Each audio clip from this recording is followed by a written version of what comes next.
আল্লাহকে বলবো, আল্লাহ তুমি তো সেই রব যেই রব মোসাকে বাঁচিয়েছিলে, তুমি তো সেই রব যেই রব ইব্রাহিম আলী সালামকে বাঁচিয়েছিলে, তুমি তো সেই রব যেই রব শত শত কাফেরকে হারিয়ে আমার নবী বিজয় করেছিলেন বদরের প্রান্তে, তুমি তো সেই রব। আল্লাহ, আল্লাহ তোমার আমি একজন গুনাহগার বান্দা। আল্লাহ, আল্লাহ তোমাকে চিনতে পারিনি। আল্লাহ, তোমাকে এতদিন রব বলে চিনতে পারিনি। আল্লাহ, আমি বড় গুনাহগার বান্দা। আল্লাহ, আল্লাহ তুমি তো সব পারো গো, তুমি তো সব পারো, তুমি তো রব, তুমি তো আমার রব, তুমি তো আমার খালিক, তুমি মাফ করলে তো তোমার কেউ বলার নাই। তুমি তো আর রহমান, তুমি তো হলে দয়ালু, তুমি তো রহমান, তুমি দয়ালু, তুমি মেহেরবান। আজকে পৃথিবীর বুকে তুমি একটা ভালোবাসা আমার মাকে দিয়েছো, তার জন্য আমার মা এত ভালোবাসে। একটা ভালোবাসা একজন গুরুকে দিয়েছো, তার জন্য গুরু তার সন্তানকে এত ভালোবাসে। একটা ভালোবাসা একজন প্রিয় মানুষের প্রিয় তোমাকে দিয়েছো, তার জন্য একজন প্রিয় মানুষ তার প্রিয় তোমাকে ভালোবাসে। তো তাদের কাছে একটা দয়া দেওয়ার কারণে যদি তারা এত এক অপরকে ভালোবাসতে পারে, তুমি তো রব, তোমার কাছে তো 100টা দয়া আছে, তাহলে তুমি কতটা মেহেরবান, তুমি কতটা দয়ালু, তুমি কতটা মেহেরবান। তুমি দয়া করলে আল্লাহ কে পারে তোমাকে বলো তো? তুমি তো আল্লাহ, তুমি রব। আজকে রাত্রে এইরকম ভাবে আল্লাহকে বলবেন, আল্লাহ তুমি রব, আমাকে মাফ করো। আল্লাহ, আমি কি ভুল করেছি? তুমি আপনি কত বড় ভুল করেছেন। আমার আল্লাহ বলছেন, ইয়া আইয়ুহাল্লাযীনা আমানু, ওহে বিশ্বাসীগণ, তুবু ইলাল্লাহি তাওবাতান নাসুহা, তোমরা তাওবায়ে নাসুহা করো, তওবার মতো তওবা করলে আমি আল্লাহ কবুল করব।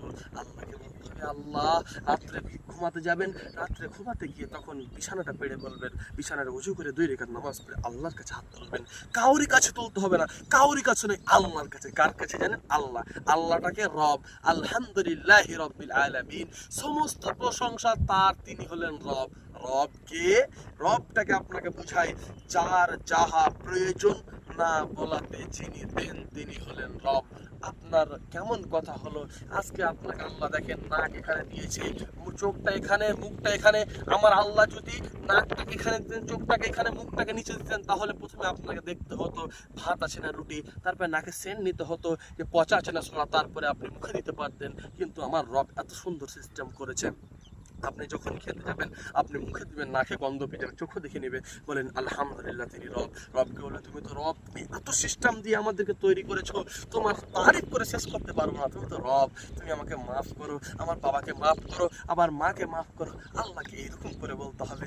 আল্লাহ অবশ্যই মাফ করবে। যুবক, তুমি কি গুনাহ করেছো গো? তুমি নামাজ পড়োনি, নামাজে আসো কালকে থেকে। তুমি নেশার সাথে জড়িত, নেশার সাথে আল্লাহ, আমার নবী বলছেন, কেউ যদি নেশাদার দ্রব্য পান করে তার 40 দিন আমল বাতিল করে দেওয়া হবে। সে যদি তওবা করে, তওবা কবুল করা হবে। আপনি তওবা করেন, আল্লাহ আপনার তওবা কবুল করবে, আল্লাহ আপনাকে মাফ করবে। আপনার কাছে একটাই গুজারিশ, আপনার কাছে একটাই আমার দরখাস্ত থাকছে, ভাই আপনি আল্লাহর কাছে তওবা করেন, ইনশাআল্লাহ আপনাকে আল্লাহ কবুল করবেই, আল্লাহ আপনাকে মাফ করবেন। এই ঈমান, এই বিশ্বাসের কথা, আল্লাহ মাফ করবেই, আল্লাহ ইনশাআল্লাহ মাফ